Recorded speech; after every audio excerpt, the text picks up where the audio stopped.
The value of whistleblowers to the public good and the need to protect those whistleblowers is as clear as ever. Without whistleblowers, the public probably never would have known about the plan to allow criminals to obtain thousands of firearms and smuggle them into Mexico as part of the federal government's operation called Fast and Furious. That disastrous policy might have contributed to the murder of U.S. Border Patrol agent Brian Terry, and also even to the death of untold number of Mexican citizens. But it would have remained a secret without loyal Americans that we call whistleblowers that want to report wrongdoing.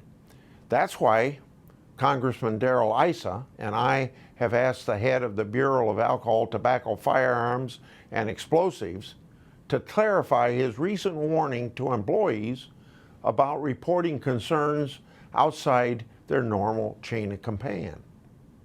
His ominous comments are likely to chill whistleblowers from reporting legitimate problems and undermine efforts to make improvements in the agency. The acting director's threat of consequences for those who blow the whistle is unacceptable. Another federal agency, this time the Food and Drug Administration, is also demonstrating the kind of intense retaliation whistleblowers can face. The Food and Drug Administration started an aggressive campaign more than 2 years ago to spy on protected personal email messages of certain agency employees. Then the Food and Drug Administration retaliated against these agency whistleblowers after they raised concerns to those of us in Congress about the safety of drugs and devices approved by the Food and Drug Administration. What the Food and Drug Administration has done has serious implications for the right of federal employees to make valuable protected disclosure about waste, fraud, abuse, mismanagement, or even public safety to those of us in Congress or to anyone else that they ought to be reporting it to. This kind of communication is protected for a good reason and protected by the law. The scope and tone of the surveillance effort by the Food and Drug Administration reveals an agency really more concerned about protecting itself than protecting the public, which ironically happens to be that agency's mission. I will continue to dig in and pursue information and accountability from the Food and Drug Administration. Now, there's still another one. Finally, this week, the Judiciary Committee, where I serve as ranking member, held a hearing on improving forensic science in our criminal justice system. I renewed my request for information from the FBI about the scientific integrity of its crime lab, and from the Department of Justice about the Justice Department's review of past prosecutions.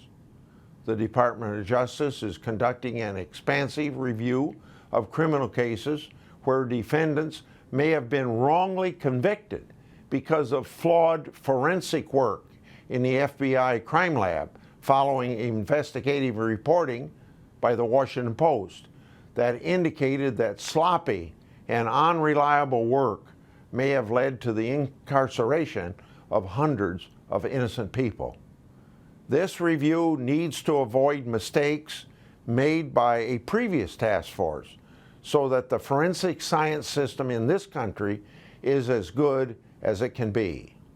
Today's problems in the FBI crime lab follow improvements made 15 years ago after a crime lab scientist named Dr. Frederick Whitehurst risked his career to come forward, as good whistleblowers do, with allegations about wrongdoing in the FBI crime lab. At that time, the scientific integrity of the lab and thousands of prosecutions that relied on evidence it processed were in question. Dr. Whitehurst was retaliated against by the FBI as well, like happens to so many whistleblowers. Ultimately, After a lengthy fight, Dr. Whitehurst's disclosure resulted in an independent investigation that recommended lab changes, including accreditation by an outside body. Today, again, work needs to be done to safeguard the integrity of the FBI lab, just like they didn't learn any lessons from that 1990 Whitehurst situation. So I want you to know that I stand up for whistleblowers through legislation to empower and protect them, and through my constitutional responsibility of congressional oversight of the federal agencies they legitimately and importantly challenge. A famous whistleblower decades ago said, whistleblowers are guilty of just one thing: committing truth. We're all better off for the truth they commit, and they deserve our respect and our support. They're patriotic citizens.